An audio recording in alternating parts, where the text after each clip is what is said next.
Patrice Ramden pour la revue de presse et Julie Ferrez pour le coaching. On commence par qui? Bonjour Patrice. William, bonjour à tous. Et bien ce week-end, des mots et des photos. Alors on va commencer avec les photos et le magazine Réponse Photo. Nouvelle formule, toujours autant de conseils. Et vous allez voir comment on peut transformer une photo terne, on en fait tous, pour en faire une bonne photo. Alors pour ça, il faut jouer sur la couleur, quitte à trafiquer un peu.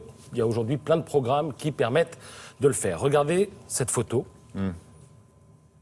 Alors on va saturer le jaune, on va saturer le vert, on va saturer le bleu, et voilà ce que ça va donner. Quelle est la différence? La différence, c'est que la photo de gauche, le rouge ressort mieux parce que les autres couleurs sont plus présentes. D'accord. C'est parce qu'il y a d'autres couleurs, effectivement. Mais que le rouge sort mieux. la première impression, c'est ça, c'est à droite en haut. Oui. Ouais.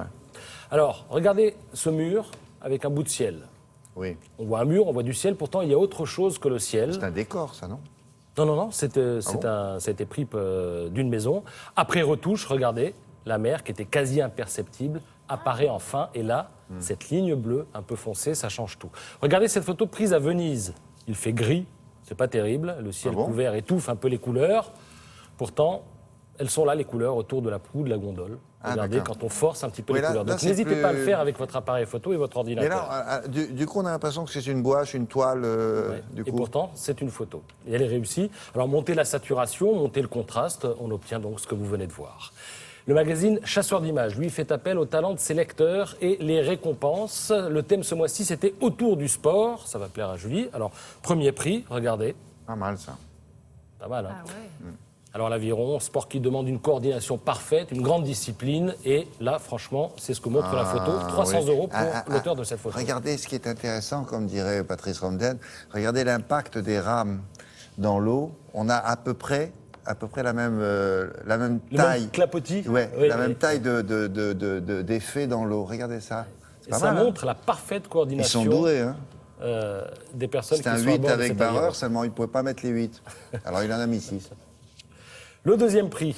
Voilà une manière très simple et efficace de sublimer la foule d'un marathon. Regardez. Alors pour créer ce filet dégradé, si vous faites de la photo, il faut garder la pose plusieurs secondes.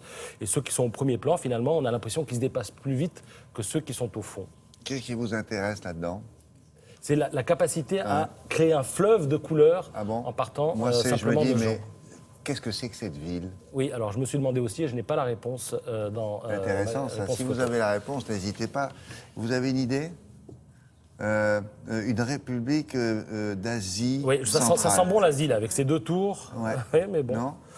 Mais il y a des réverbères très, très européens, je trouve. Très intéressant, ça. Troisième prix, regardez le cadrage vertical de cette photo, 150 € pour l'auteur de cette photo. Elle est belle, oui. Alors maintenant, le magazine Beaux-Arts nous propose de faire la différence entre un chef-d'œuvre et un chat-d'œuvre.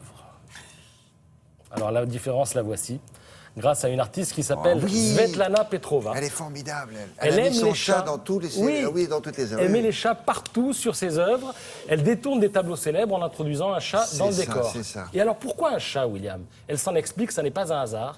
Il paraît que les gens adorent cliquer sur les chats. C'est vrai. Oui. Sur le net, oui. Oui. Quand un chat joue avec une boîte en carton, vous mettez la vidéo, il y a eu 13 millions de vues sur YouTube pour cette vidéo. Absolument. Et ça fait l'objet d'études très sérieuses. Si vous envoyez un mail ou vous recevez un spam, une pub, un message non désiré, si vous mettez un chat, même s'il n'a rien à voir avec le contenu du mail, si vous mettez un chat dans l'affaire, les gens ouvrent, même s'ils jettent après. Donc le chat fait vendre, il faut le savoir. Alors là, c'est une célèbre toile américaine, mais elle a fait ça avec d'autres toiles aussi connues. Et c'est très amusant. On a l'impression que le chat est là, quoi. Ok. Très bien. Alors, je vous avais promis de bons mots, et ben, je reviendrai tout à l'heure pour vous faire l'inventaire de ces bons mots. Il a des trucs à faire? Ah oui, d'accord.